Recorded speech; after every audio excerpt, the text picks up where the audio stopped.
Hello everyone, আশা করি যে যেখানে আছেন সবাই অনেক ভালো আছেন। চলে এসেছে আর একটা নতুন নিউ ভিডিও নিয়ে। তো আজকে দুপুরে আমি কি রান্না করলাম সেটাই আপনাদের সঙ্গে শেয়ার করলাম। আসলে বেশি কিছু রান্না করিনি, ডিমের ঝোল রান্না করেছি আলু পটল দিয়ে, আর হচ্ছে রুই মাছের মাথা দিয়ে সবজি দিয়ে পুঁই শাক।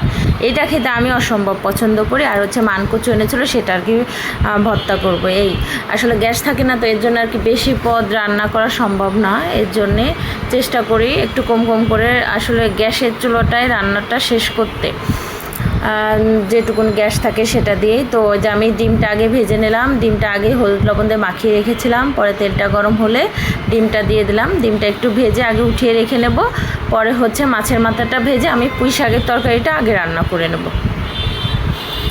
এই তো ডিমগুলো আমার ভাজা হয়ে গিয়েছে, এখন আমি আর কি তুলে নেব। তুলে ওর মধ্যে আর একটু তেল দিয়ে আবার কড়াইটা বেশ, যেহেতু মাছের মাথা ভাজবো, তো কড়াইটা একটু বেশ ভালো করে আবার গরম করে নিতে হবে। আর মাছের মাথাটাও বেশ ভালো করে ভেজে নিতে হবে। এর জন্যে একদম মোচমোচা করে ভেজে নিতে হবে, ভেঙে চুড়ে। তাইলে আর কি শাকের মধ্যে দিলে বা কোনো কিছুর মধ্যে দিলে মাছের মাথাটা খেতে অসম্ভব ভালো লাগে। এখানে মাসি আমাকে বেটে দিচ্ছে। আসলে আমি একবারে 3-4 দিনকের বাটনা একবারে বেটে আর কি ডিপে রেখে দিই। মানে এক মাস বা এক সপ্তাহ 10 দিনের বাটনা আমি আবার বাটাই না। আগে তো আমি ডেলির বাটনা ডেলি বাটিয়ে আর কি নিতাম, কারণ এখন তো গ্যাসের খুব চাপ কম। এর জন্য একটু তাড়াতাড়ি বাটা টাটা সব গোছানো থাকলে একটু তাড়াতাড়ি রান্না করা যায়, এর জন্য আর কি। এই তো মাছের মাথাটাও আমার কথা বলতে বলতে এদিক ভাজা হয়ে গিয়েছে।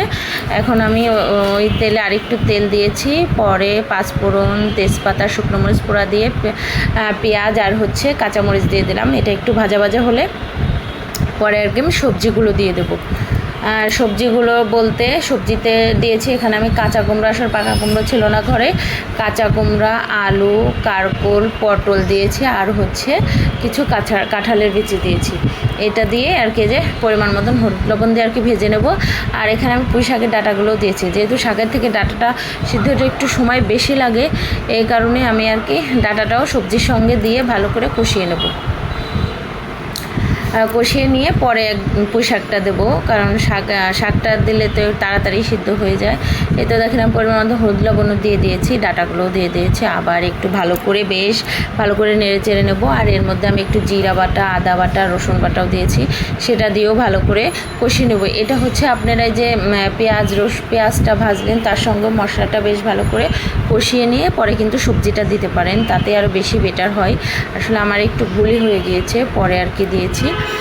তো পরে দিয়েও আমি বেশ অনেকক্ষণ ভালো করেই ভেজে নিয়েছি, কারণ আমি রান্নাটাতে একদমই জল ইউজ করি নাই।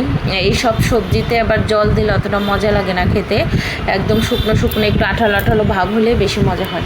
তো আমার যেহেতু গ্যাস ছিল না, তো অতটা আর কি ভালো করে করতে পারি নাই।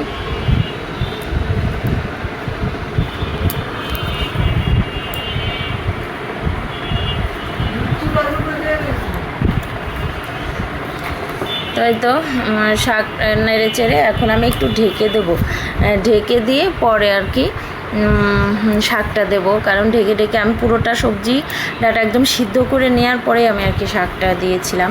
তাই তো আমি ঢেকে দিয়েছিলাম বেশ খানিকক্ষণ। ঢেকে দিয়ে পরে যে ঢাকনাটা তুলে এখন আমি শাকগুলো দিয়ে দেবো। শাকগুলো দিয়েও হালকা একটু নেড়েচেড়ে ঢেকে দেবো। তারপরে আবার শাকটা গলে গেলে ভালো করে নেড়েচেড়ে একটু পিঠেলিও ইউজ করেছে, মানে কি আটা, আপনারা চালের গুঁড়া বা বেসন, ওই যে কর্নফ্লাওয়ার ইউজ করতে পারেন। তো আমি আটায় দিয়েছি, ধারে কাছে সবসময় আটা থাকে, এটাই দিয়েছি। মাছের মাথাটা দিয়ে নামানোর আগে একটু চিনি দিয়ে নামিয়েছি। তো এই হচ্ছে আমার আজকে দুপুরে কী রান্নাবান্না করলাম সেটা আপনাদের সঙ্গে শেয়ার করলাম। যদি কারোর ভালো লাগে অবশ্যই লাইক কমেন্ট শেয়ার করবেন। আর আমার চ্যানেলটা যদি ভালো লাগে তাহলে অবশ্যই একটু সাবস্ক্রাইব করে দেবেন, আর একটা লাইক দিয়ে ভিডিওটা দেখবেন, পুরোটা দেখার চেষ্টা করবেন। তো এখন আমি পুঁই শাকটা তো আমার হয়ে গিয়েছে, এখন আমি ডিমটা রান্না করে নেব।